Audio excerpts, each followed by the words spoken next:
Hello and welcome to another episode of The Modern Nerd. I am Sir Slice, I'm Merchandise. I'm GJC. and we are, as always, massive nerds. We got to do it real close because we're in this format again. Massive nerds. And we're doing this in like some weird multiverse where I'm in the wrong place and George is in somewhere else and Dan is in the same place. So it's all very exciting for us here. So again, before we get into The Mandalorian, we're going to give the normal thank you all for watching. Thank you all for subscribing. Thank you again for just being here, whether we're live, whether you're catching us on the YouTube or not. Make sure to check all that out. Again, I'm very behind on the audio versions of this, so I apologize. I will have those up, so if anybody wants to go for a run and listen to us chat about Mandalorian, you'll be able to do that. Because, all mediums are important. So, without further ado, we are going to get into The Mandalorian, and I, your gracious host, will be turning this episode over to Senor George to be running this one. So, George, why don't you give us a little breakdown of how we're going to do this? Give us our just take it away, sir. Okay, let's just dive into it. Quick episode synopsis, or just a general brief view. Essentially, we pick right off. I feel like a little time has passed. There's some time that's passed since we lost the Mandalorian. And we'll go to we'll talk about it. But Mandalorian did have his episodes in the Boba Fett, which continued him and Grogu's story. So, and we'll dive into how that is. That for those who didn't watch the Boba Fett series. But essentially, we pick up. Kind of feels like we picked right up from where we last saw them in Boba Fett. And Mando's essentially first half of the season so far, he's trying to redeem himself, and he's been told that the only way for him to redeem himself is to go back to Mandalore and to the living waters and the mines and bathe in the living waters, kind of redeem himself, as that's, I guess, the only way to do it. But legend has it, it's been destroyed. So this whole first few episodes is just Mando going from place to place, trying to cobble up what he can and essentially go back to Mandalore.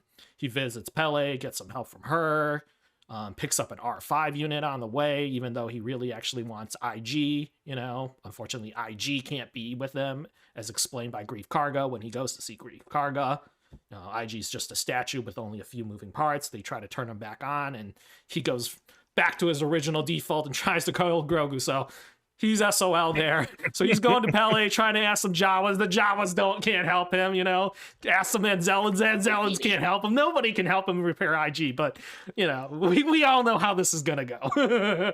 Yeah. So doesn't seem to be able to get IG. He gets an R5, stops by Bo-Katan's place to tell her, I'm trying to go back to Mandalore, will you help me? And she's like, well, I don't even have anybody here but myself. It turns out all the other Night Owls have just abandoned her since they captured Moff Gideon, because seems like she doesn't have the Darksaber, and therefore she can't be worthy to lead the Night Owls and the rest of Mandalore. So she's pretty disgruntled. She's alone. Mando decides to go by himself and Grogu, proceeds to get himself captured immediately by... I don't even know how to explain what that was. That thing was terrifying. Him. Well, I scared the crap out of my niece and nephew. They didn't know what the hell that was. Very, very General Grievous feels. I don't know if you guys get that feeling. Very Grievous feels. Very Grievous feels, but it's obviously not him. I don't know. Maybe it's a completely new thing. Maybe some other Star Wars fans who know what that is supposed to be can say in the comments. Let us know what they think.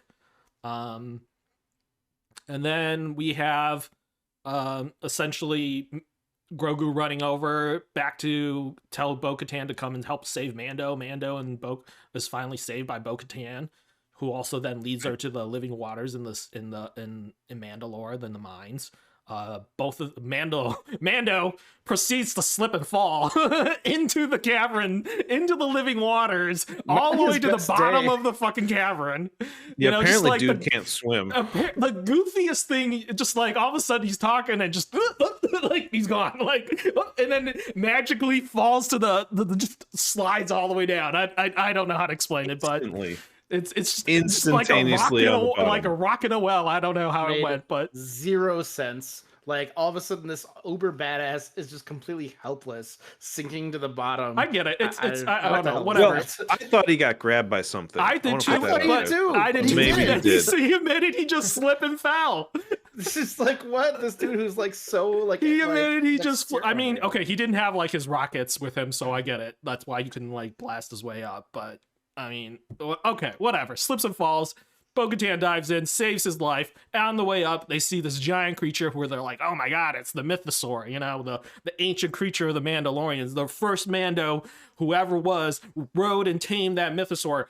Big shout out and big reference, of course, to the guy from the first season. What's his name? Who helped him on the planet find?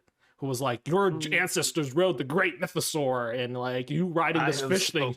Yeah, I have spoken. You riding this fish thing shouldn't be a problem, you know? Like, Nick Nolte. yeah.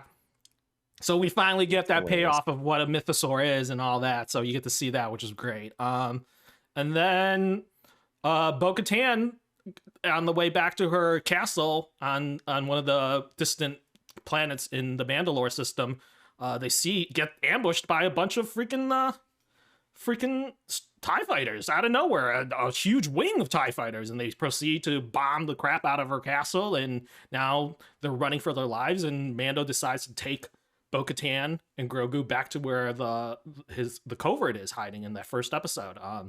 The covert is, of course, where the armor is, where Paz Vizsla is, you know, the ones who he's essentially trying to redeem himself and prove himself to.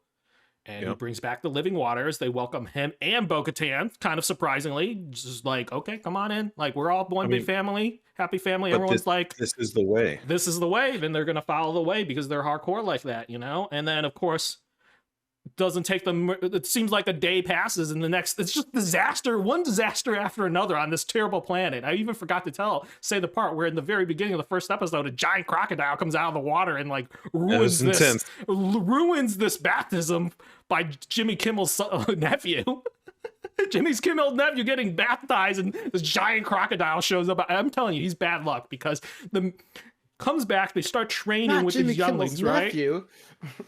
So Grogu was there, and he's like playing on the beach with some rocks, and Mando's like, okay, we're gonna train with the younglings, and he shows off Grogu's cool Jedi jump powers and just schools Jimmy Kimmel's nephew, who's just like all disgruntled and walking on the beach by himself like, oh man, I embarrassed my dad in front of the little short kid. And then next thing you know, a pterodactyl out of nowhere freaking grabs him, you know, like out of the sky. And I was like, this is the worst planet in the world. Random show. Things just kind of happen, and everyone's just like, goes with it, right? Like, well, this is the way. I had no idea they settled on the planet of Jurassic Park, but okay, this is really Jurassic World, because freaking there's giant alligators or crocodiles and freaking pterodactyls everywhere. So of course, Bo-Katan, being like the badass she is, like rides off the ship, tracks down where the pterodactyl and the kid are, you know, musters up a whole party, and they go and try to save the kid. Meanwhile, Grogu's left with the armor, and he has like some PTSD flashback, you know, and remembers his epic rescue out of the Jedi Temple. Mando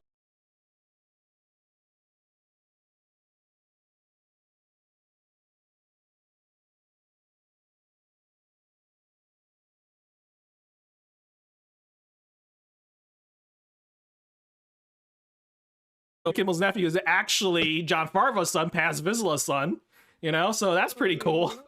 And then they come back, and you know, she's missing a piece of armor, and she confesses the armor, which is very interesting. She didn't even tell Jin that she saw the mythosaur, but she told the armor that she saw the mythosaur.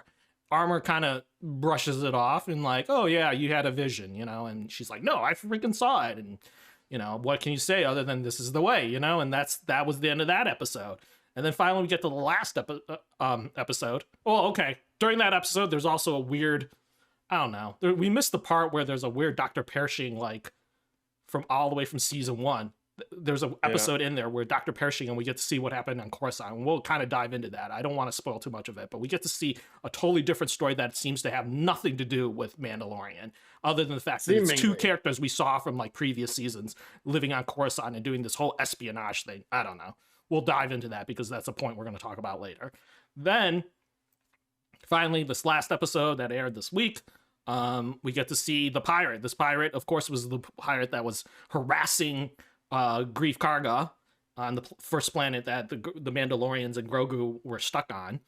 And these pirates are back for some payback against Mando and Grief, and you essentially bomb the shit out of the town. I mean, I don't know what to say. That town looks like it's in worse state than it was in first season. Like it's pretty much glassed. They're not in good shape. But you know, Mando decides to take up the offer to stay on that planet, and in tow he brings all his Mandalorian friends to save the day, and it's just like epic ships fighting, Mandos and pirates fighting in the streets, and you know, townsfolk cheering. It's just, I mean, it's like good old Star Wars. What can I say? It has a very like, you know, episode 3 feel of, oh, you know, like everyone just being real happy, and that is where we are. That's the summary. I have a comment that's Sure. sort of related. So first to impressions for everyone. Go ahead, Tim. Take us away. First impressions. I'll give you a first impressions. No, I'll do the first. This first comment is when you were recapping all of this and being like, "Oh, this guy was in from that season. This guy was in from this season." The first season aired in 2019, and the second season aired in 2020, and then we had 3 years. Has it really been that long? It's been 2020 was when the October 30th season 2 was released. So I'm sitting here, I'm like, why don't I remember half of this? It's because it was 3 fucking years Well, it was ago. COVID.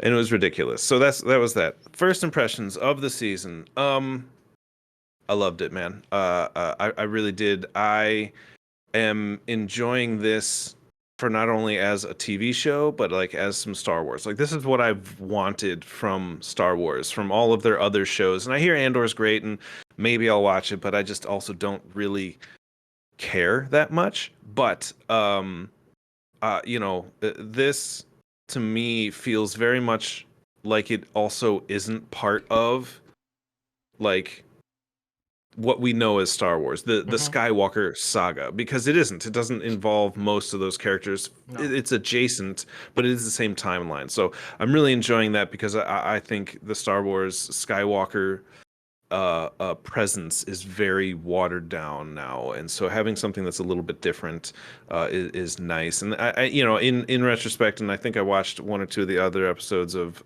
Boba Fett as well again, and I can appreciate those as well a lot more than I can just you know, churning out, you know, Obi-Wan Kenobi, which is again just Skywalker saga at its core. So this was good. I really enjoyed it. There were some very kind of like WTF moments, and there was a whole episode that was a what the fuck is going on episode, and we'll get into that one in a little bit. But otherwise, I mean, yeah, dig it. Lay Dan. Okay. It's no secret I've been critical of this show. I have a hard time getting into the hype. I think, you know, I've said stuff like, I think everyone's got Baby Yoda goggles, or you stick a guy that's kind of just, you know, what up, Tab? The whole, I've said this before as well, being badass isn't a characteristic, and I think it's something that they kind of lean they lean into a little too hard, and not just with okay, hold on, is it Din or is it Jin? It's I think Din Djarin, Djarin. Din and then Djarin. Okay, Yeah. Din Djarin.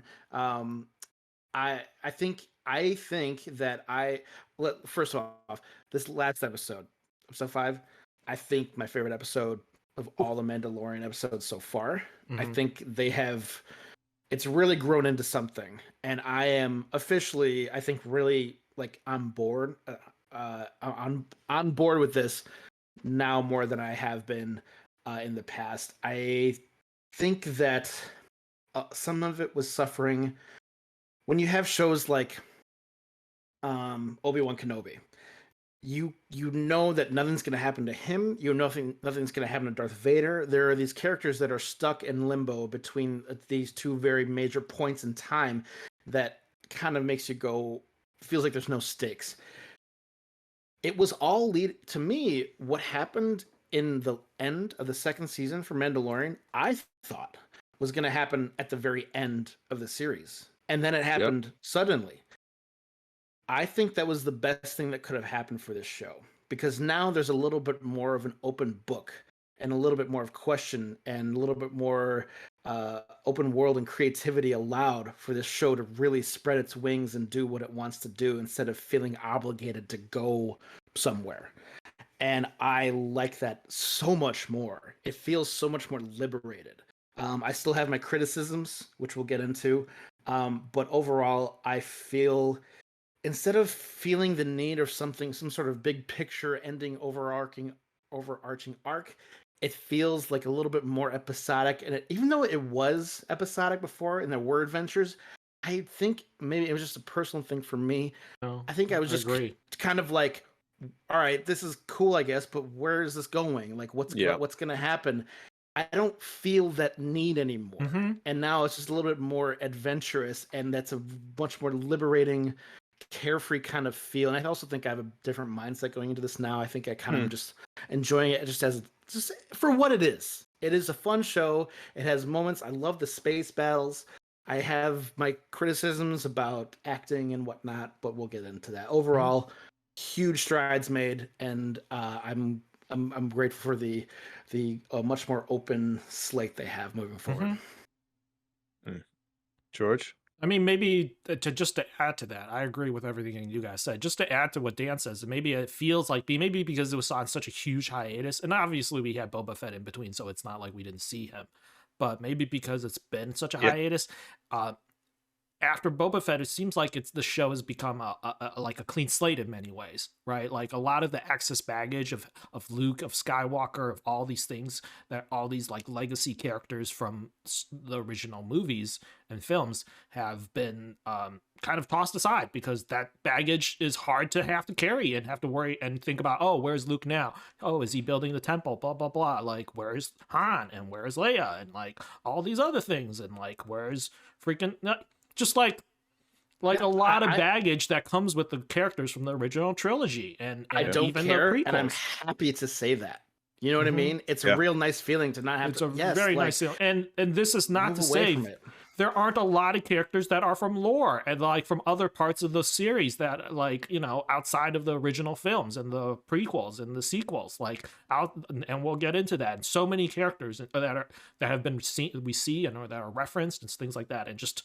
I think in many ways, this season has become kind of goes back to the roots of its original first season, and yet it feels fresh, and yet it feels like it's an homage to real Star Wars fans, and also feels like you don't need to be a diehard Star Wars fan to enjoy the season. You know, you don't have to need to watch every little thing of Star Wars before in order to enjoy the season, which I think is a very difficult thing for a series in general in such an immense universe to have to balance, you know, like, and especially with, you know, the history that Dave Filoni has with, you know, Star Wars in general. It's very like they somehow just found this magical balance so that it didn't feel like you were missing that much, but it might pique your interest perhaps to watch more and learn more about what's going on. So I honestly, overall, this new season is probably the most enjoyable one yet.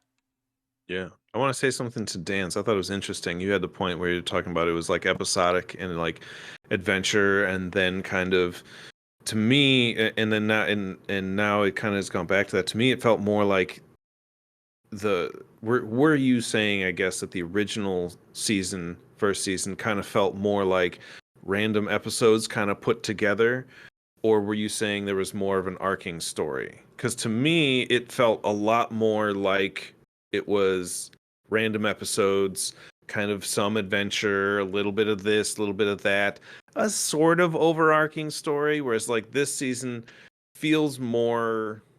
It's like every episode is a mission. Even line. Yeah, every but like this one feels like more mission, like right? But this season feels to me like it's each episode affects the next one a little bit more than in some of the old ones. Right. A little bit. I'm not remembering all the old ones as well. I think that I just like not knowing where this is going is what I'm trying to say in this new season, because we knew where it was going in the old seasons, and when it wasn't going somewhere, I felt a little annoyed. You know what I I didn't mean? know where the originals were going. Well, okay, we didn't per se, but we knew that we were going to get him to a Jedi. Did we know who it was going to be? No, we knew we were going to get him to a Jedi, Yeah, I guess we and did. that was that. And like, so when he's literally one of the lowest points for me, Yeah. just I don't, it's not a criticism on the quality, but just like when he's in this mud pit in the first season, like literally like barely able to stand, fighting this like whatever it was, I forget, and I think Grogu saves him.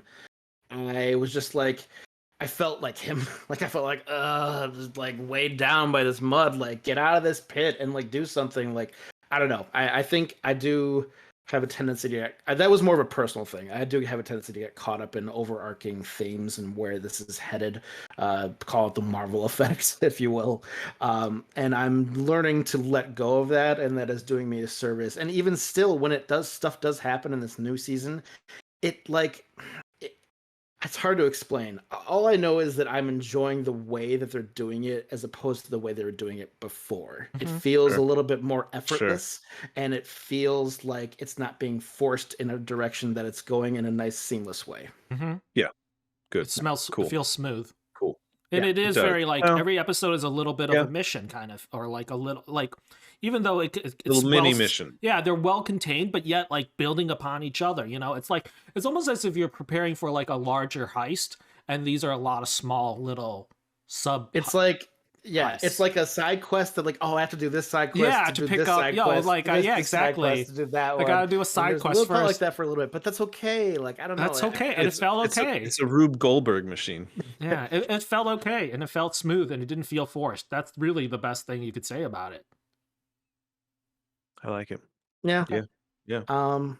Good. Are we going to talk about the Boba Fett dilemma? Yes, let's move right on because we already touched on it. Go ahead. Okay. What do you guys? I mean, the Dan, Boba Fett what do you dilemma. feel? I mean, okay, so I'm in the minority in that I liked Boba Fett so much more than the Mandalorian, and I feel that maybe it was because those first two, they were Mandalorian episodes. Let's face it, in Boba Fett, were, in my opinion, like some of the best ones, and maybe it was because it was post the moment it was all leading up to at the end of season 2. Maybe not. Don't really know. I think they were great. And yeah, George List, like, do you think people who didn't see it are left completely in the dark? Yeah, you 100%. You left him with Luke, and then he's back all of a sudden. Yeah, you gotta watch Boba Fett. I think Boba Fett's great. I understand it's not perfect, but I think it was a fun, like, mob style rise to power thing, and it's got it culminates in one of my favorite overall just fun battles and like in Star Wars, and yeah, and is it asking too much for a fan to go back and watch it?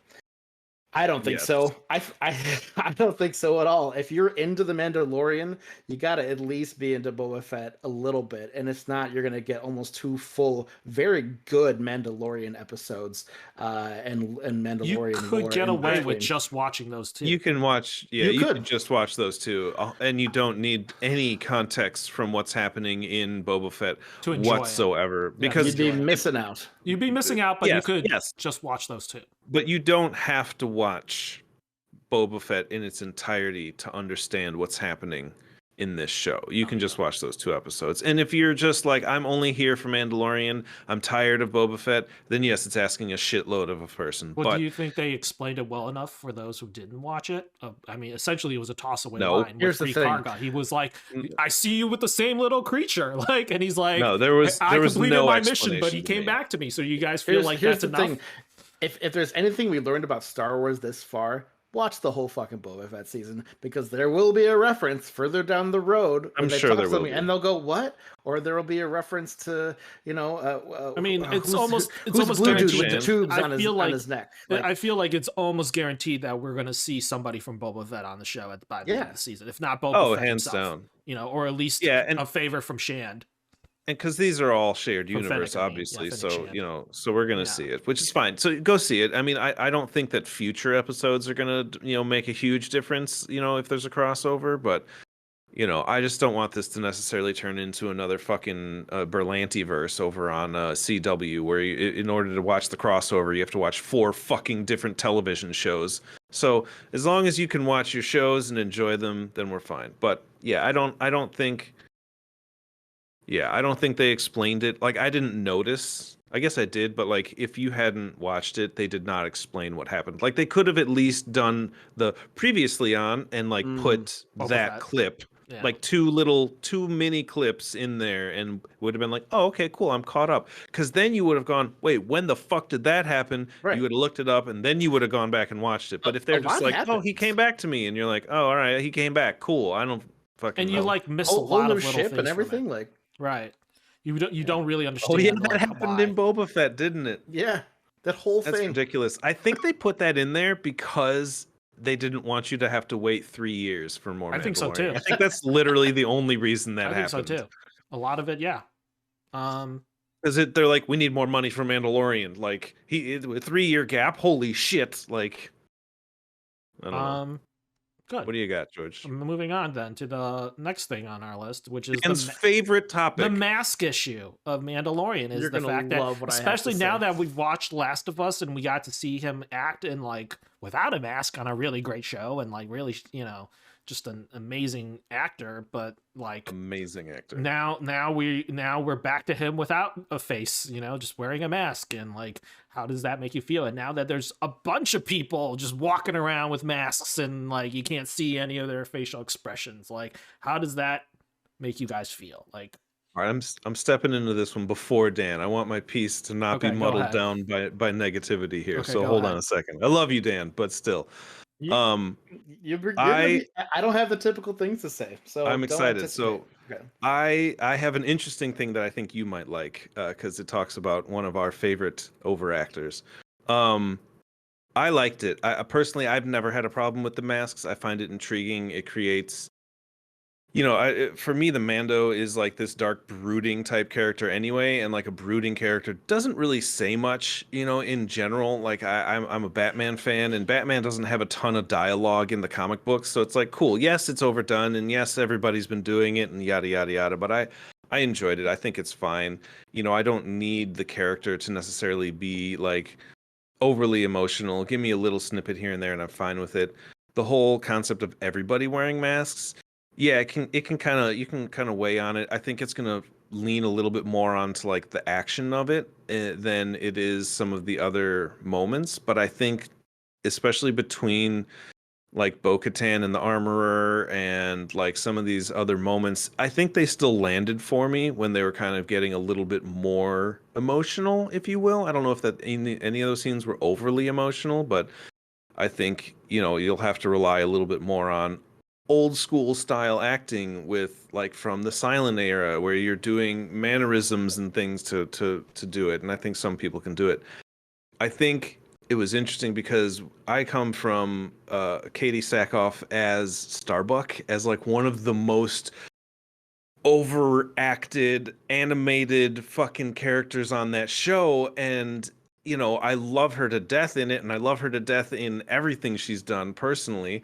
And so, to see her on and off in the first early seasons where she gets to take it off a bunch and talk, I think it really challenged her and toned her down a lot for the 2 episodes that she could not take the mask off, and I think it worked. I kind of liked it because you can still hear her speak a little bit more and like still be that overacting in moments, but sometimes it did a little dry. I liked it. I thought it was interesting to see her kind of have to take on a character that isn't so reliant on giant facial expressions to get things over that she has done in all of her stuff. So I liked that for her. I liked the characters. I think it'll work in the long run. Spoilers. I think there'll be some change to the Mandalorian code going forward. So I don't think we're gonna necessarily have that problem from every character, but we'll see. So I like the masks. I don't have a problem with them. I think when you do take it off, especially for a character like Mando, it means that much more instead of just. I like seeing the character. Okay, one last bit. Like in majority of like Spider-Man movies and like all these superhero movies, every character spends so much time out of costume, out of the mask because they want to see the person they're paying for. And I'm like, I want to see Batman. I want to see fucking Spider-Man. I want to see these characters. I don't want to see Peter Parker. I don't want to see Bruce Wayne. I want to see the superhero on stage. I want to see them as they are. And they're always like, all right, Iron Man's going to take his helmet off, or Spider-Man's going to take his mask off, or they're always taking off the mask because the studio is paying for, Tom Holland. They're paying for Robert Downey Jr. They're paying for Pedro Pascal, but they're paying to be a character, and they're finally getting to be this character without having to take his mask off. That's me personally. I've had a problem with that for fucking decades. But anyway, go on, Dan. Are you not looking forward to my spiel slice? It sounds like No, you keep putting it off. I'm heated from my own topic. I'm heated from that mask topic. Sorry, I haven't even said that was anything going to happen. yet. Well, you're gonna no, get I'm not heated. mad at It's you. I okay. thought that I didn't know I was going to get so. Okay. Funny enough, pretty much all your major points, I wholeheartedly agree with.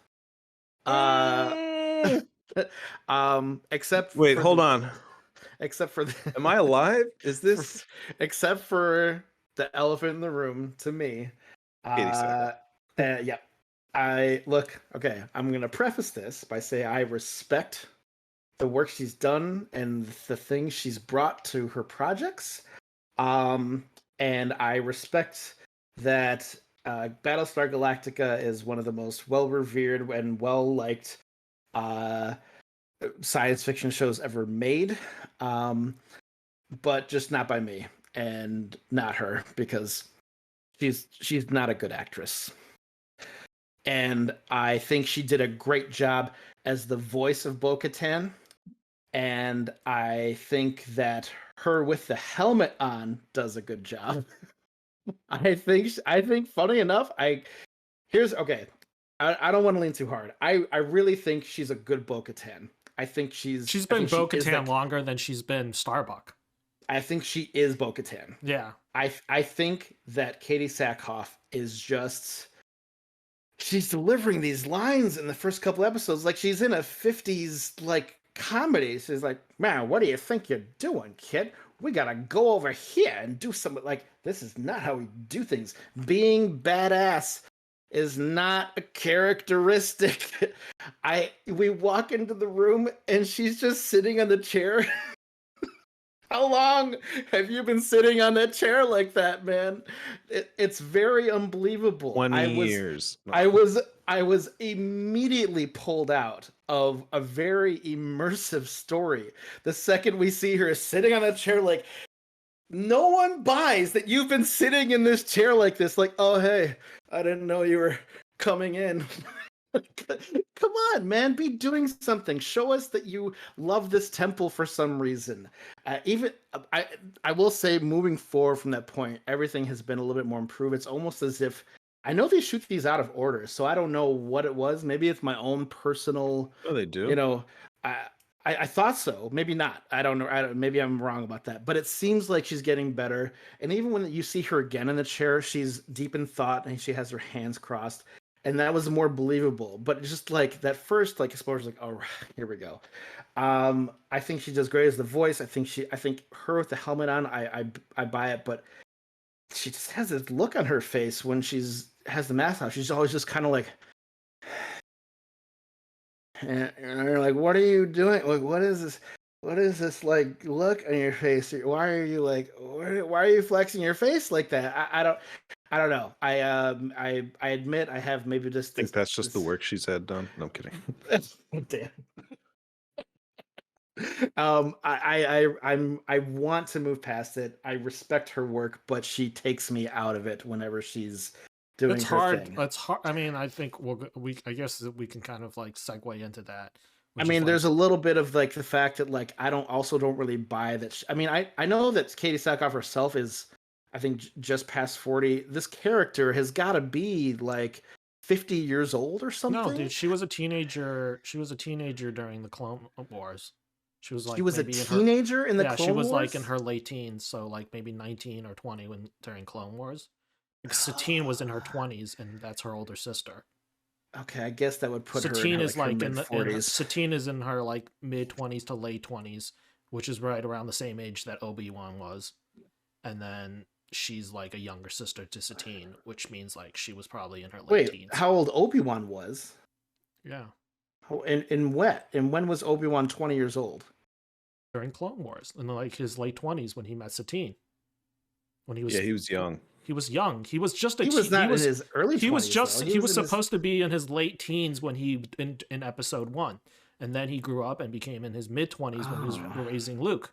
Or not Luke, Anakin. Okay. So by the Yeah. time Clone Wars okay. happens, he's in his mid to late 20s, and this is the same age as Satine, who's Okay. Bo-Katan's older sister, and therefore Bo-Katan was right around her early teens, or late teens, Okay. early 20s. So by now she's in her late 30s. All right. Well, okay, that's good. I said the negative stuff I had to get out because I just had to. But that being said, I do always have a thing about a main character wearing a mask all the time, because a main character, I think, in my opinion, needs to be able to be somewhat more expressive. But I think at this point, we understand Din Djarin at least at a good enough level that any like subtle like kind of like things that we can kind of deduce what's like, we don't need it as much. I think in the beginning I kind of wanted to have a better understanding of the character, and all you get is just just this kind of like mask, and that's the kind of takes you away from a little bit. But I think maybe when everyone's wearing a mask, I think it is a challenge. I gotta say though, I think they're doing it. I didn't feel like in those meetings, like when he had like the kind of like around the fire and they all had like their chance to speak. I didn't feel like I was missing out. I feel like I understood where everyone's head was at. I think that Jon Favreau's character, George, help me out. Taz Vizsla. Taz Vizsla, great. I get him immediately. I get where his head's at and all of his subtleties. We don't need it. It's working out for me. And the armorer. I don't. Is that her name? Yeah, I just don't call really her know. the armor. She's fantastic, and she has such an air to her. And I think that at this point, since we understand the characters a decent amount, me personally, I don't have as much of a criticism about the whole mask issue. I think at this point you kind of understand what everyone is about for the most part, and I think that's good enough for me personally. So yeah, and we talked about like the solutions, and it does seem like there's a chance where they're just not going to be as strict Right. about wearing this, and they've already done it with Katie. She took off her mask more times than Din has done in a whole 3 seasons. Within just a matter of few episodes, she's already taken her mask off a bunch. So I think that mask thing is becoming a thing of the past, to be honest. And I was going to briefly talk about Marvel, but we already talked about it, how in other superhero movies, and how it's now just become like it's in the way, and so they find this very like convenient way of removing masks, such as like nanotechnology or whatever. And obviously I don't think that's going to translate very well to Mandalorian or Star Wars. So that is not a viable solution, and it's a pretty terrible solution that Marvel's done too. So I think they've taken notes about that, and people have complained enough about it that they chose not to do that to Mandalorian. So bravo to them to avoid that bullshit. Have people really complained about that in the Yes, MCU? people really fucking complain Why? about that. Because every single person suddenly has nanotechnology. It's like everywhere. It's like such a cheap excuse, It's like, oh, okay, well, now all of our masks and shit disappear automatically, Like, yeah, it was funny in fucking Black Panther 1 when she, Shuri, like, said it to Chadwick Boseman, but now it's like, everyone's shit just, button away. I'm Ant-Man's daughter and I got a wrist thing and it just pops out and nope. It makes sense though for the character. It's not gonna fucking lie, stupid, like, okay? It's just like a pin cheap particles cop make out. things smaller. Honestly, it's Same a cheap thing. cop out. Now everyone's fucking got it now. It's like, come on. I'm with you, dude, get the Tim. I don't mind. Like, I think for Star Wars, this is a good thing. Like, back to basics. Like, Grogu is a real puppet. Yeah. Just take the helmet on and off. You know what I mean? Like, we don't need anything fancy. Yeah, because that's exactly. It works the way it holds a weight, Yeah. and it makes sense. So yeah, obviously that shit's not gonna work for a Mandalorian, and I honestly don't think that it works for Marvel either. Plus, people get to walk around with the helmet underneath their arm, just looking cool and shit, So like, carry on, carry on. What do we got? Do you want to talk about? I Well, guess we we got already that talked about one Bo-Katan's episode. journey, so we'll talk about that one weird episode with Dr. Pershing, which is like felt really out of place. I feel like they were trying to do an Andor thing. I didn't watch a fucking second of Andor, nor will I ever, because Rogue One was a terrible fucking movie. So I have no intention of watching it, but I know for a fact that this episode was inspired by Andor because it's a whole entire episode about espionage. Yeah, it's interesting that they did this because I feel like this episode actually was planned from the beginning. This story was planned at some point They just didn't know because where to put it, and it because felt of out of place. yeah, because of the fifth episode and how like this character. So you get this woman who I don't remember. I don't know if she Glorious was in episode. another episode.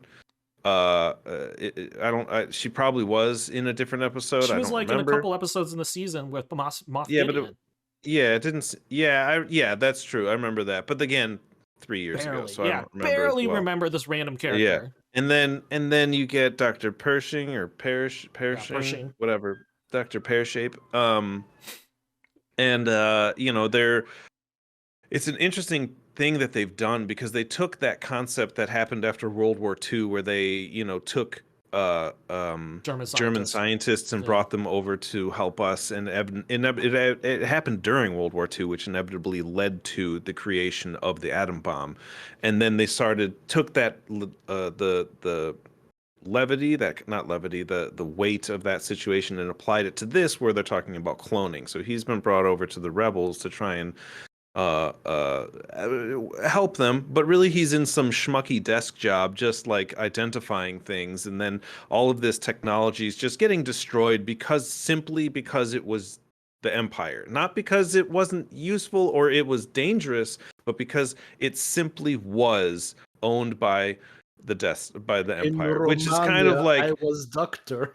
yeah, it doesn't make sense that they're just destroying all of these insanely valuable assets when they could be using them again. So that part really bothered me as well. But it But, shows you the know, gluttony but and like the way yeah,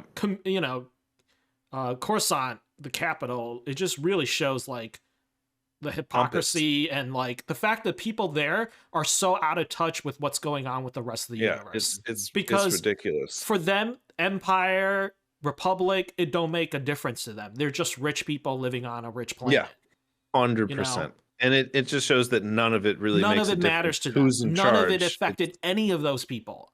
Any of those They're people. all still bad. Yeah, they're just as bad as they were before and just as shallow Yeah. as they were before. So, Yeah. But it felt like the episode was out of place and they So didn't know where to put it in. So she basically goats this guy into getting back into his cloning technology because he was really close to some breakthrough that I can't remember the technical mumbo jumbo of. And then in the end, after she goats him into doing this, turns him into the rebellion. So like I was like, okay, she was with Moff Gideon, so she's pro Moff Gideon, but Moff Gideon wanted this guy to do this work. And if she's pro Moff Gideon, why wouldn't she want this work to then be continued so that she can give it to Moff Gideon and continue with the original plan? It didn't make any fucking sense to me, her motives, because they didn't really clearly state them, because she just suddenly was like, you thought she was like, oh, she's evil. Oh, but she's working, but then she turns on him for the rebellion. Is it just to kind of push her own agenda to move up in the ranks, to get some say? It made, to me, I was like, I was intrigued. The whole way through, I was intrigued, but I was still going, why in the living fuck are you doing this? Like, someone explain this to me, and I still don't know. Even Hopefully there will completely be a after. payoff. That's the whole point, Tim. Where this whole thing is shrouded in mystery. We're wondering why on a bunch of shit. We don't know but it's anything, and it will be revealed at some Hopefully it point. will Like know more. they didn't just give us this very It just was- long part of the episode for no reason. Yeah. It is clear. Like, and then at I the know end- that, but it's They just, sandwiched it in to respect. They sandwiched it in between two Mando exciting things, kind of, but there was Yeah. this long, like it felt like just a long lull and a weird tonal shift in like the season. All of a sudden, we're just like away from Grogu and anybody else we really know. or care about. And I mean, we'll get to the end of the last episode, which is clearly starting to tie into that. So we'll see what happens. But it just still was like, it just was weird. Execution, something was off to me. Not just like there's a mystery. Something felt like it wasn't done right, or there wasn't. I know what they're doing, and I know this trope. I know this kind of. I would rather they give it all to us in that chunk than like other random scenes sporadic, like spread out to the I because see it what you wasn't mean. interesting or intriguing enough to have us like really remember. Because if they spread that pretty long sequence out throughout episodes, we'd kind of come back and be like, "What? I don't remember." So I think it was good that we got this kind of mysterious chunk in the middle of one of these episodes, so that when we do come back to it, we can kind of go, "Oh." You know, because if it was spread out, we'd forget shit. Like we'd Yeah. forget, like, Yeah, do why are have a they doing? point. yeah, that's So fine. You're not all would be wrong. revealed. This is why we play the game, Slice. This Yeah. is why you and I are I don't here. know. We It's don't know what's just going on. What's the speculation? Moff Gideon's up to no good. That's all I can say. You know what I mean? Who right. knows? Moff Gideon's up to no good. He's trying to clone something. What's he Who knows? cloning? I Yeah. don't know. Who knows? Tell me. What's yeah. he I cloning, just Slice? even after all that, I still was like, it just to me, I was like, is she for Gideon? I still, like, I know she's evil, but in what way? Like, Her it motives will wasn't be clear revealed. to me that she was still the going point. for Gideon. Yeah. Yeah, We but don't know it what's just, going on. I didn't like it. Is all. I liked the episode. I just didn't like that little bit, and it's been lingering on me the whole time. And it just something about it just seemed like Personally, I was kind of weird. still in my initial like getting back into Mandalorian, kind of like, oh my god, there's so many moments that are like, why do they have this happen? Why does Din Djarin sink to the bottom of this thing? All of a sudden, why is this super athletic dude all of a sudden, Mr. Magoo? Like, there's just so many moments. Like, there's so many moments. This is like, not why that is this bad compared happening? to that. Why is Katie Sackhoff sitting in this chair like this? Yeah, but how those long are have you nothing sitting there? moments. Those are tossaways. Those are not plot fucking hinges. Yeah. You know what I mean? Those are like. I agree. I'm not saying that they are, but I'm just saying, like, from me kind of like trying to, like, feeling like Takes trying you to get out on back the into moment. Mandalorian, and then this, and you're just like, what is this? I was super intrigued. Yes. Granted, they didn't give us Don't get me much, wrong. and I want more, but I was like, okay, so this isn't just like some scene. This is like a huge chunk of the episode. This is leading somewhere, and I can't wait to see where it goes. Yeah. I am very intrigued to see where it goes. They got me in that regard. I don't know. Maybe it's just that I'm so used to like instant gratification with things and not having as much mystery, or even being able to like pick out the mystery, like you watch Knives Out or something like that, and like you're like, okay, I can kind of figure it out. I'm following you. There's a misdirection that makes you think a thing, but this misdirection was like, what the fuck? Like, I don't know. It just, but it was good. No, she's a good character, and it really is putting that mystery plot, that overarching story in place, and I appreciate that, and that's what I like about a lot of this season. But I'm super intrigued. So yes, I mean, you're right. I'm not trying to say that it was shitty in any regard. Yeah. Just something was Out of eating place. at me. Yeah, maybe that was it. Who the fuck knows? Yeah. Who Then we knows? already talked a little bit about Bo-Katan. Obviously, some of us didn't. A lot of people, I'm going to assume, who watched the Mandalorian did not watch Clone Wars, the animated series, or the sequel, Rebels. which is Star Wars Rebels. Both Was shows she in created. Rebels? She's in Rebels. Both shows created by Filoni. Lots of backstory. Even in Boba Fett, there's a lot of backstory from Clone Wars and Rebels that are sprinkled in there as well. So you see this growth where she, just a brief background, where she first started, actually, she was a part of Death Watch, which is the same group that Din Djarin's group is actually coming from. So they were actually a offshoot of the original Mandalorians who lived on Mandalore, who got sent to the moon, Concordia, and they were kind of a terrorist group. And she was part of this terrorist group. She actually was a royal family, and she got influenced by this terrorist group and left her family to join Death Watch. She realized the error of her ways and created another offshoot called the Night Owls, which is kind of her small little squadron of Mandalorians inside Death Watch. They chose to follow her instead. Events happened during Rebels that I don't want to spoil, but eventually she tries to retake the throne. She really takes the throne, but we all know that Mandalore was destroyed due to the actions of her being "quote unquote" an unworthy leader, as at least that's what the armor says, right? The armor states very clearly that she's an unworthy warrior. She did not win the Darksaber from combat. It was given to her by somebody else who had earned it in combat, who felt that she was the proper person to lead Mandalore because she was royal family. But now no one wants to follow her because she doesn't have the Darksaber. They thought that she was going to kill Moff Gideon and take the Darksaber, and she comes back, and now we see her all alone, dejected in a giant fucking castle with nobody around her.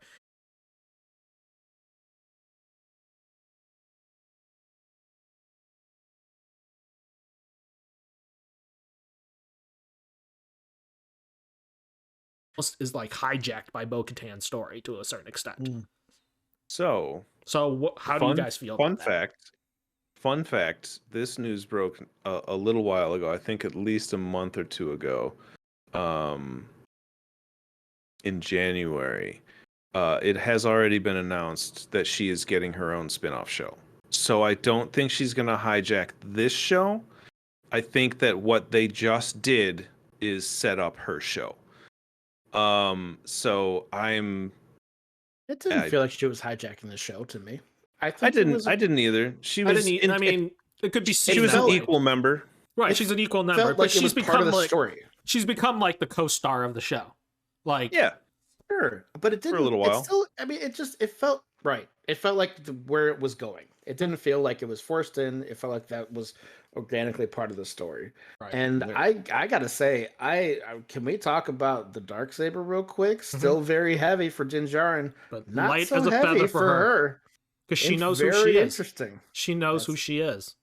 Wait, so does that mean Din Djarin doesn't know who he is? Well, he's weighed down by a lot of uncertainty, especially before he was redeemed in the waters of the. So do you think that now, if he tried to wield it after being redeemed, it won't be as heavy for him? Maybe. Before it was heavy for him. No, it was always heavy for him because. I don't think this is the end of his spiritual journey. I don't think this is his redemption right now. His redemption will come later, because this to me is a guy who is doing what he's been told is right to try and fit back in, but not what he feels is right. This is not, there's something about this that, because he did take off his helmet, because he cares more about Grogu than he does care about the cover. He's doing this because this is what he knows, because this is the way, and because something is the way, and going blindly following it without question doesn't make it the right choice. You have to truly believe and feel for what you're doing, and then it'll feel like it's the right choice. But I don't think he believes that he's doing it. I think he wants to believe that he's doing it right. You can tell. When he uses it next, we'll see. Yeah. I predict that it will be, after hearing what Tim has said, I predict it will be lighter. I don't think it will be light. I think his foray into public servants, I think that'll help. Being the sheriff, I think that'll help, because this creed, this covert, whatever, that he's in, they're really selfish. They're really a bunch of dicks. They're all assholes, and they're badasses and all that stuff. But like, they're really like pious, pompous, better than thou assholes. And he's never shown that quality. He cares about Grogu. He cares about the people he meets and comes across in these adventures. He goes back and helps them, not because this is the way, but because they're his friends. Because there's a bond. There's more than just, oh, this is the cult I joined, so I have to go do the damn thing. It's, I'm gonna go help Grief. What's his name? Cargo shorts over there. And then man, I can't keep any of these names straight, but he goes and he helps the sheriff, not just because he wants to get the armor back that was Boba Fett's, but because he wants to help. And so I don't think that this covert, I can't say the fucking word. I don't think they want to help anybody. They want to get what's theirs back. So I'm more intrigued to see his personal growth than his growth into this cult that he's joined. So it's interesting. There's a lot of depth to this show and to this lore of Mandalorian. Damn it, now I'm gonna go watch that fucking cartoon show. I'm so excited. Another thing about her is that she's developed quite an interesting relationship with Grogu, I think. Like almost like a surrogate mother, in a way that that Din is kind of like a surrogate father for him. Or she talks to him in a way that's totally different than she talks to anybody else. Like, I will say there's a softness to it. I was very frustrated with her interacting. Her interactions with Grogu, I think, were really good. Yeah, there's a special relationship that she, and maybe it's just because Grogu was such a special like child that like it's so rare that like you can't help but like feel for him, you know. And it's obvious that he's a Jedi, and she knows other Jedi, and she knows what happened to other Jedi, so she can only guess as to what has possibly happened to this poor child since the fall of the Jedi Temple. It's a lot, you know, which is a lot of fucking baggage. So she handles him with a lot of care, but she also encourages him in many ways that mirror the way Din Djarin does for him as well. So I think it's a very cool relationship. Are they going to be one weird, happy like Mando, you know, Mando family? I don't know. Who knows? You know, just that'd be cool. I'm weird fine with like it. Brady Bunch family. Who knows? You know, but Whatever.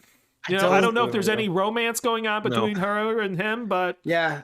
At least they have this one child in common, I think, and she seems to have developed a relationship with Grogu outside of, oh, this is just my friend's kid. Do you know what I'm saying?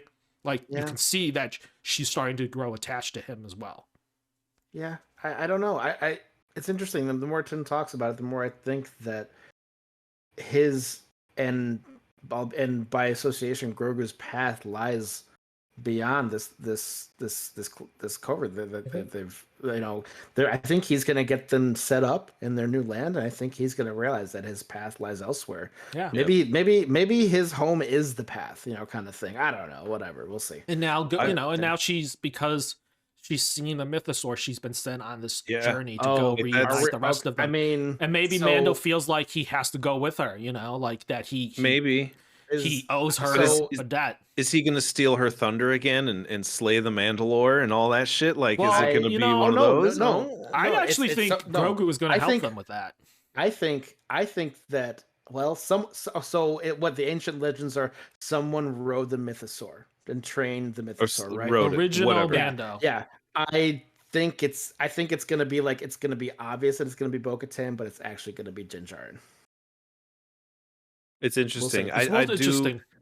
I do and think does this mean they're going to face off eventually? Because is this like a Dune thing where there can only be one leader and no one recognizes leadership without the challenge of combat? I'd love that. It depends. But I don't think so.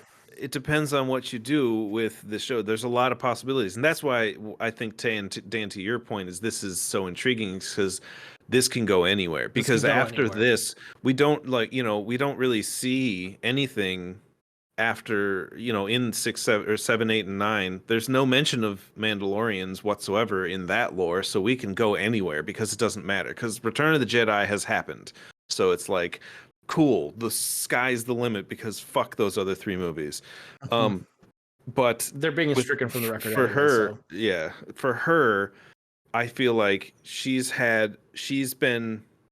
going on a journey as well, obviously, and has been since the show, which I didn't get to watch, but from what I can understand, is she's been trying to force her way in and not necessarily earn her way in where she should have. You know, she was given these things. She's a nepo baby, if you will. And so she's been handed these things, and so now she is finally, I think, joining the cult for a minute. I'm going to keep calling it that because that's 100% what it is. Yeah. Joining this Mandalorian cult for a few hours, for a few days, has actually helped her grow and progress as a character, because she kind of sees what it is that they're doing, and it's like, okay, I kind of actually understand this and get it now, you know, like what happens, like that little moment she didn't that believe she took in the mythosaur to be like, but just the moment to be like, what do you do when you eat when there's a bunch of other people around? That just shows interest and respect, if not anything else, for that moment, for the people around her and for the things that she's in. So yes, maybe it is to further her agenda, but like, I think in the way she asked it, to Dan's point, she did a great job in that scene. To me, it seemed like she genuinely was like, well, wait, what do you do? Like, how do I do this? Not wanting to what be the fuck do you guys do? It's and so it was interesting. I'm really enjoying having not watched any of the other stuff, I still really like this character, and I'm very interested to see where it goes, because you can tell she was a hothead. You can tell she's had this kind of like, a righteous journey that she's been going on, and now that this a change episode of worldview. has shifted it. Yeah, quite seeing a the bit these last mythosaur couple has episodes. changed her worldview, kind of, and question like what she really wants to do with her life and what she's really been fighting for. Is it like, and I hate to say it, maybe all along, and this might have to you might have to watch Rebels and Clone Wars to see it, but like wanting to take over Mandalore, I hate to say it, for her before this point, seems to have always been for a selfish reason, because she's meant, like, for her, she was meant to rule Mandalore. That's the way she's always seen it. There's no question about it. She's the rightful heir to Mandalore, right? Without ever having to earn it, she felt like she was just born to do that job, and that, I think, has led to all the downfalls and all the problems from the Great Purge to now the fact that like all her other allies have left her alone, is because in a many ways she felt like she was owed or due that. And now she's finally got this almost spiritual, like out of this world experience where she saw a mythosaur, and now she's questioning herself and her motives and everything she's been taught, and finally taking a step back and being like, there's other ways to do this, and other ways to lead people, and other ways to unite our people, and I think that's a very interesting journey for her. And I'm glad. It's exciting to see where this is going to go for her. Yeah. So I know I gave this episode to George to walk us through, but we are running long. We are almost not my at fault, the dude. hour, I've been trying to move us along. Mark. Somebody No, wanted to talk great. for like 10 You're minutes doing great on something. And this, you're great. And this whole thing actually has shown that, like, I think I like this season a lot more than I thought I did. And it speaks a lot to, I think, the writing, Dave Filoni and Jon Favreau, and how they're running this show and creating these characters. Do you want to do, because a lot of this rest of this, not to call you on this, a lot of this is like little, like, shout outs. Do you want to do your quick shout outs? I'm gonna do quick shout outs. All right. Yeah, do your quick shout out to IG11. Easter eggs, callbacks, cameos, DJC. guys. IG11, man, RIP. We all feel like he's going to come back somehow to save the day. I think so. I don't know what you guys think. I can't believe he didn't after all that. I can't believe. I thought he was going to show up all of a sudden when all the pirates are here, and he's just going to like gun down. Then Zellens would be riding on his shoulders, being like, "We saved the day!" Like, that's what I thought. The part when the gunner showed up, like, and started gunning people down, I thought that was IG's moment to come out of nowhere and start saving the day. But hopefully he'll come back. Pele, interesting things happened with Pele. Pele said something about, "Are you here to take out Boba Fett?" Which leads me to question what's going on with Boba Fett. Why is she asking that? Quick little reference to Bunta Week, which is actually the same week that Anakin Skywalker was racing in Tatooine and during the pod race. Bunta Week, all the celebrations, fireworks, freaking amazing scene. Yep. R5. Shout out to R5. Same R5 droid from A New Hope, the one that breaks before Luke buys it, and they end up buying R2-D2 instead because C-3PO suggested it. Who would have thought this guy had such a crazy journey from being captured by, Jawas to fighting for the rebellion, and then being sold to Pele, and now back to Din, and then finding his long-lost comrade in the rebellion and giving away where the freaking Mandalorians were hiding. And Zellens from Rise of Skywalker. Love those guys. Freaking hilarious scene. I didn't know that's what they were called. What was their name? And Zellens. They're in Zellens. No, what's the character in Rise of Skywalker's name? I don't Babu know. Frick. Babu Frick. Babu. It's just to me, I was like, oh, look, a bunch of Babu Fricks. No, their CBDC is called Anzellens. It's just like, look, it's a bunch of Yodas. Like, I don't know what they're called. Yeah, just freaking hilarious. I love that scene really. I love Grogu hugging him and squeezing him. It's freaking hilarious. This is the best scene, probably. Cutest scene ever. Yeah, that was pretty funny. Shout out to my man, Greedo Wane, dude. Greedo shot first. Instead of saying Greedo shot first, they said Vane shot first, which he did. So there you go. But great reference to that. Captain Teva, man, coming back from all the way from season 1, season 2, coming back, trying to solve this greater freaking mystery, that is happening in the Outer Rim. And he's been telling the Mando, for that time, Ed, when the spider, he's like, something weird is happening out here, but no one believes us, and like, we'll see how it goes. Hopefully he can solve the mystery. And I don't think he's gonna make it to the end of the show. Not please. like this season, but maybe please. season 4. But I don't man, think. dude, please don't Makes kill him sense. off, dude. Not the Asian guy, dude. Why would he always you'll kill see- off the Asian guy? Not the Asian guy. Come on. Just not he Appa. fits the bill for like he's done enough to move the show along. You care for him, and he's dead. You know what I mean? Okay. Like that's All right. Just that's saying, This is making I me want sad. more of him. I was I know. just thinking, like, I can't wait to see more of him. Just like he's dead, and you're totally right. God damn it, dude. And of course, Tim Meadows. Play the Saturday Night Live music, dude. Tim Meadows with the ladies, man, and Cavatier, man. Tim Meadows. Shout out to Tim Meadows. Haven't seen him in a while. Miss him. Great guy from, of course, Mean Girls as well on top of SNL. Play the principal in that. And then, two crazy, out of this world. I would not have expected these people to be back or on the live action show, probably. Never thought this was going to happen. Zeb from Rebels. What in the world? I started watching Rebels recently, and I was thinking about which one of these characters could they possibly bring to a live action show? Zeb was at the very fucking bottom of the list, because I was like, he's going to be fucking hard as hell to CGI. But there you go. You see Zeb in the latest episode. Oh my god! Zeb in the latest didn't even episode realize talking that was to him. Captain Teva. Oh my god! I Oh my recognized him. I was like, "Who is this fucking guy?" I know That's he's in a show, so- and I just didn't even wanted to- recognize out of him. all the characters that could have easily made it into a live action show, he would have been the hardest one on that show to probably do. Oh, and they not even. fucking swung There's- for the there's fences. so They did many. it. What are you talking? Wow, I Star Wars Rebels? Well, you haven't watched Rebels, Tim, so you can't talk. I'm just saying but in general. you From like haven't all watched the, Rebels, so you from can't all of talk. Star You Wars, don't know. They make all these crazy characters, Right, man. but Like, I'm the saying look if you of had a them. show with a budget, and you had to bring back a character from Rebels, and you had to keep it on the cheap, you would not fucking pick Zeb. I'm sorry to say that. Yeah. He had Yeah. to been expensive to make. Okay, that's Yeah. my fucking Sure. point. All right. Yeah, Okay. That's wild. just I saying. didn't realize that. That's awesome. Then finally, last but not least, Jar Jar Binks, dude, the redemption of Jar Jar Binks. Who would have thought that they decided to give Jar Jar Binks his moment in the sun? Obviously, it's not Jar Jar Binks, it's Keller and Beck, the person who played Jar Jar Binks, playing a new character, kind of.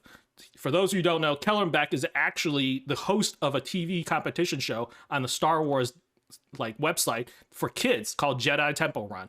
And he was supposed to be like the headmaster of the Jedi Academy. So it's freaking amazing that they decided to take something that was like a reality TV show on the Star Wars website and bring this character and give this actor a chance to redeem himself by saving baby Grogu. People used to joke about Jar Jar Binks being the one who saved Grogu when the season first came out, like the series first came out. They're like, wouldn't it be hilarious if it was Jar Jar who saved him?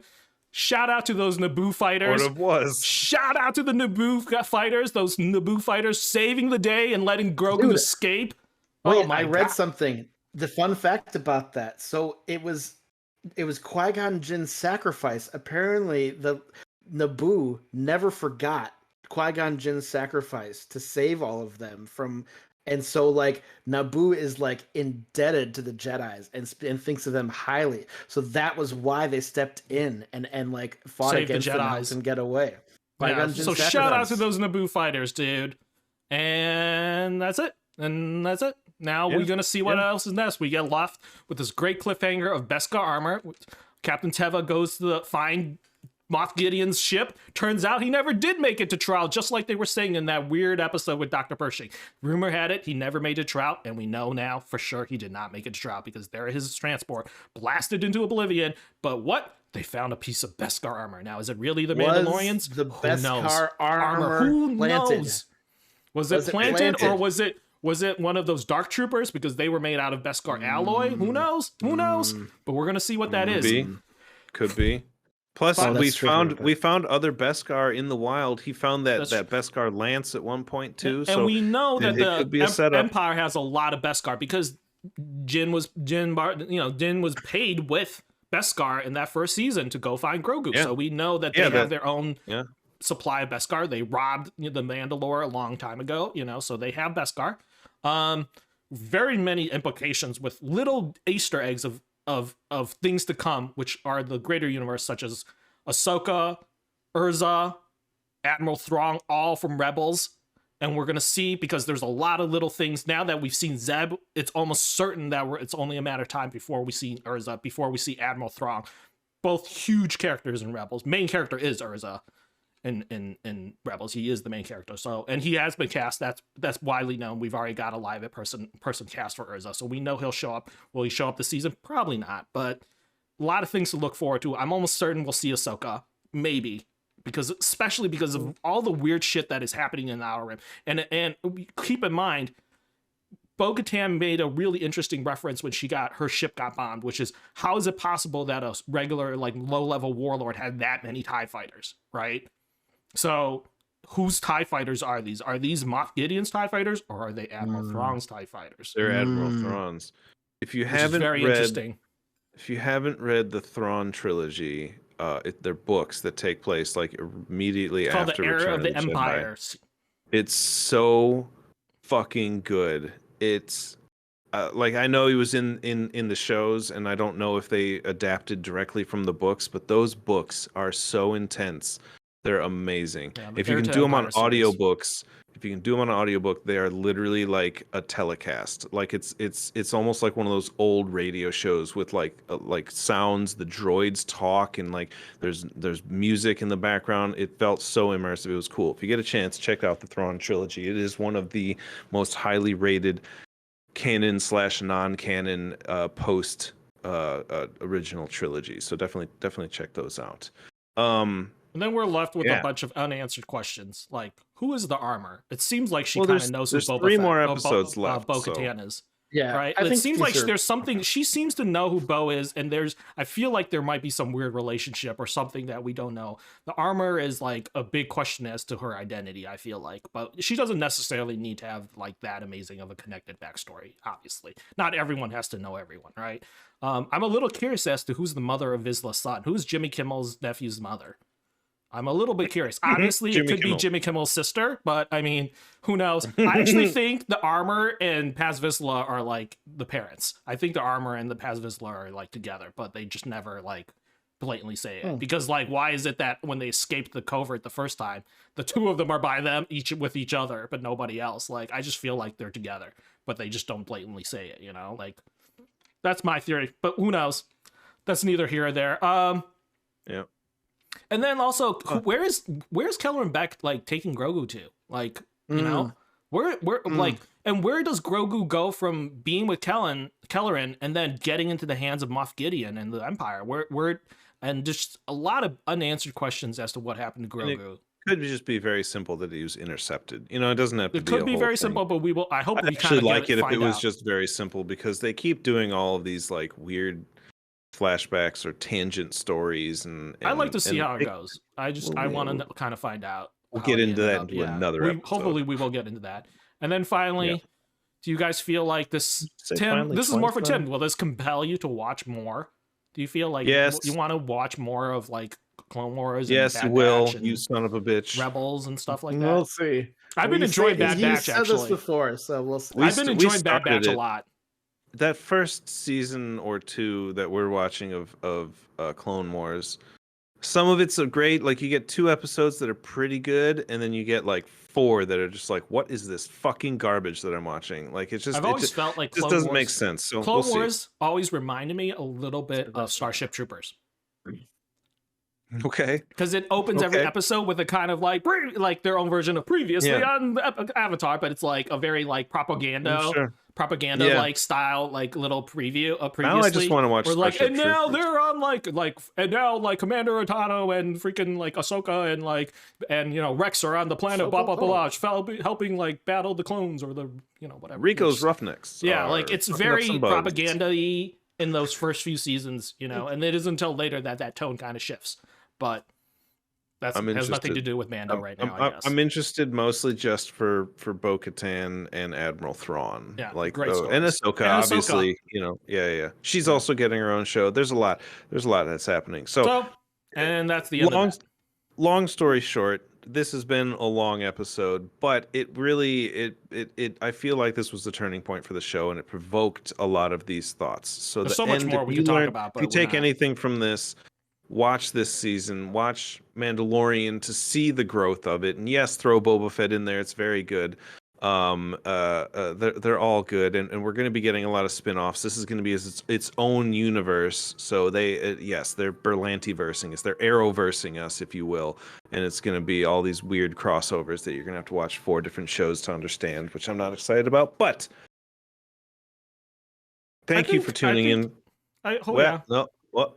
Okay. I think as No. far as crossovers go, I think it will just be, the story continues, but we'll see it like kind of the way Boba Fett was, where it's like these characters will be coming back. So crossovers, sure, but also a continuation of the.